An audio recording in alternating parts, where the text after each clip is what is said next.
Nous sommes dans la mairie de Saint-Barthélemy, une petite commune au bord de l'Adour, pour faire connaissance avec un peintre qui s'appelle Pierre Baudard. Donc ces tableaux vont nous permettre d'une part de rentrer dans la psychologie du peintre et deuxièmement de voir que ces peintres ont véritablement des petits trucs pour que ça marche. C'est-à-dire comment conduire votre regard, comment vous amener à voir précisément sur une toile ce que l'artiste désire vous montrer.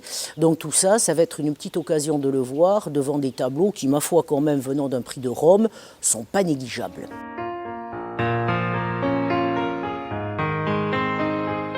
Donc, vous êtes à Venise, si vous y êtes allé un jour, on ne peut qu'être frappé par cette lumière très particulière de Venise, qu'on appelle une lumière mouillée.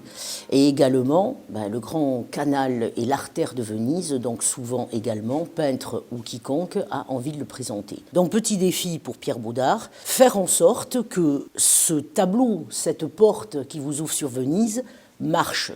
Donc ce qu'il va faire, c'est placer au centre du tableau. Vous serez inévitablement attiré par cette masse un petit peu plus sombre, les paliers qui permettent d'amarrer les gondoles.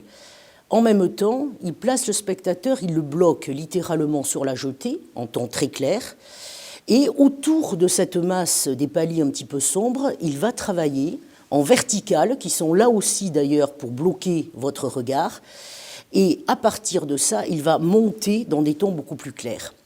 Il va également utiliser ces paliers, cette masse un petit peu sombre, pour faire fonctionner votre œil de manière à ce qu'il puisse faire le point. Donc d'ailleurs, derrière les paliers, toujours en teinte sombre, passe une gondole, et c'est ce qui vous permet de mesurer la profondeur en fait, qui existe dans le Grand Canal.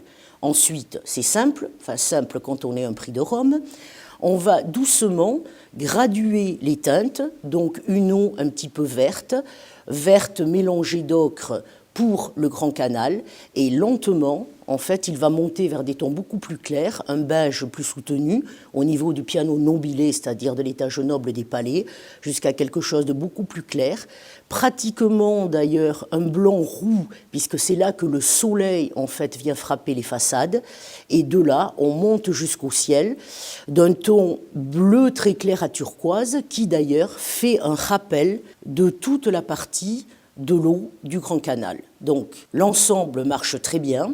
Vous avez à la fois la profondeur de champ du Grand Canal, cette lumière très particulière à Venise, et on peut pratiquement, on voit qu'il a également travaillé un petit peu les ondulations de l'eau, on sent pratiquement le vent faire frémir l'eau de la lagune.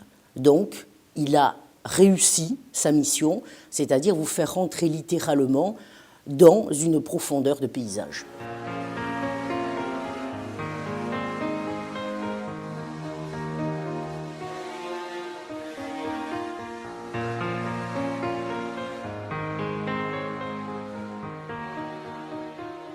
Deuxième exercice de style, après le canal à Venise, aux environs de 1910, là vous vous trouvez devant la Tuilerie à Biodos, donc à quelques kilomètres de Saint-Barthélemy d'ailleurs. Donc comme Pierre Baudard veut développer cette idée que l'atmosphère est très sympathique à Saint-Barthélemy, il va placer le spectateur et son point de vue de manière différente. D'abord, plus haut que dans le Grand Canal à Venise. On va dominer littéralement cette petite vallée que l'on voit derrière.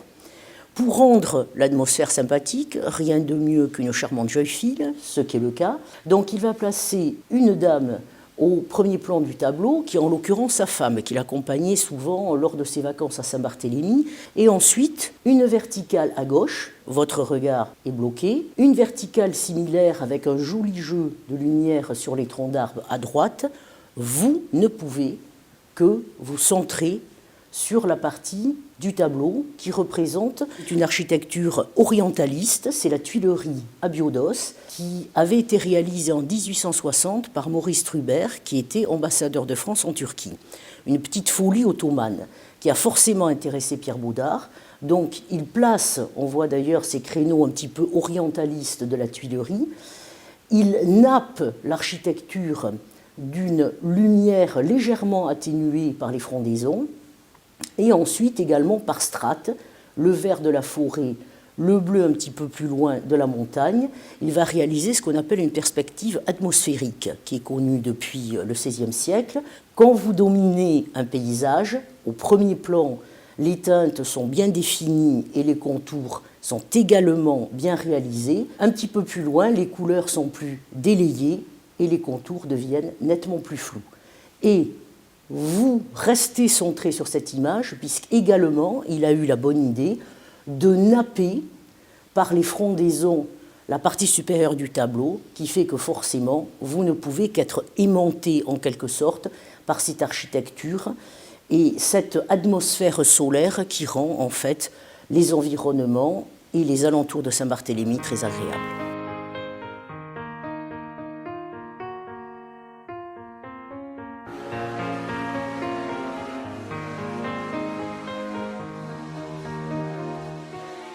Alors, nous sommes maintenant dans l'église de Saint-Martin-de-Seignance, à quelques kilomètres en fait de Saint-Barthélemy. Alors là, on va découvrir un autre exercice de style, donc différent du travail qu'on a vu avec Pierre Baudard.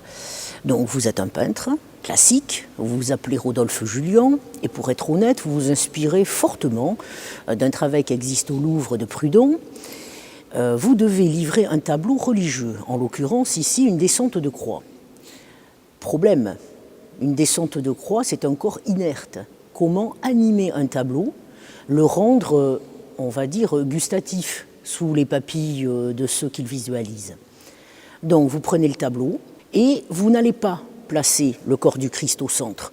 Vous allez légèrement le décentrer vers la droite. Une forte lumière, vraiment on dirait un spot lumineux, va éclairer le corps du Christ. Ce n'est pas un corps émacié qu'on peut voir par exemple dans les œuvres du Moyen-Âge. Là c'est un corps, on va dire, quasiment athlétique. C'est le Christ qui a encore sa partie totale d'humanité. Et sur ce corps, vous allez poser cette lumière très forte. Donc en fait, vous installez une dramaturgie. Le spectateur va forcément avoir envie de parcourir le tableau et de voir quelle est cette mise en scène dramatique. Donc on va également aussi, pour le corps du Christ, non pas le faire longiligne et en une seule ligne, mais on va le rendre légèrement ondulant. C'est étonnant, le corps du Christ est serpentin, tout simplement parce qu'il est bien évidemment suspendu par les mains, mais le corps, la partie de la cage thoracique va être projetée en avant, tandis que l'arrière du bassin va se creuser. Donc vous installez en fait une ligne sinueuse. Au bas de cette ligne, vous allez, parce qu'effectivement il faut animer l'espace, donc on a un coin un petit peu à l'extrême droite qui est vide, vous allez poser là un contrepoint féminin, c'est la Madeleine, la fameuse Madeleine des Écritures. Alors elle a une attitude d'ailleurs qui est beaucoup plus ronde et qui accompagne la sinuosidale du corps du Christ. Elle va en fait avoir une attitude plus prostrée, la main entourant les pieds du Christ. Au bas de la croix, un tas de pierres. Donc une mise en scène très simple. Au niveau des couleurs, une gamme qui va d'un ocre clair à quelque chose d'un peu plus gris, un corps du Christ très blanc. Donc c'est un tableau qui marche très bien. Cette dramaturgie s'est installée. Sauf que le petit anachronisme, et quand on voit le tableau, on n'y prête pas du tout attention. Si on lit correctement les Saintes Écritures, le Christ, en fait, est sur une croix. Donc on va dire en gros entre 1 mètre et 1,50 m du sol pour ses pieds. Or quand on regarde le tableau, très étonnamment, le suppadénéum, bon, ce qui est le mot un petit peu classieux pour dire le repose-pied, est en gros à 50 cm du sol. Donc c'est véritablement un anachronisme et pour cause la Madeleine n'aurait pas pu être prostrée au pied de la croix si ça n'avait pas été le cas. Et pourtant, si on ne vous le fait pas remarquer et que votre regard rentre et suit la composition du tableau, ça marche parfaitement. Comme quoi, quand on est un peintre classique, on peut vous faire passer une liberté, on va dire quand même par rapport aux écritures, et votre œil va l'enregistrer sans même y faire attention. C'est ça justement un petit peu le savoir-faire des peintres classiques.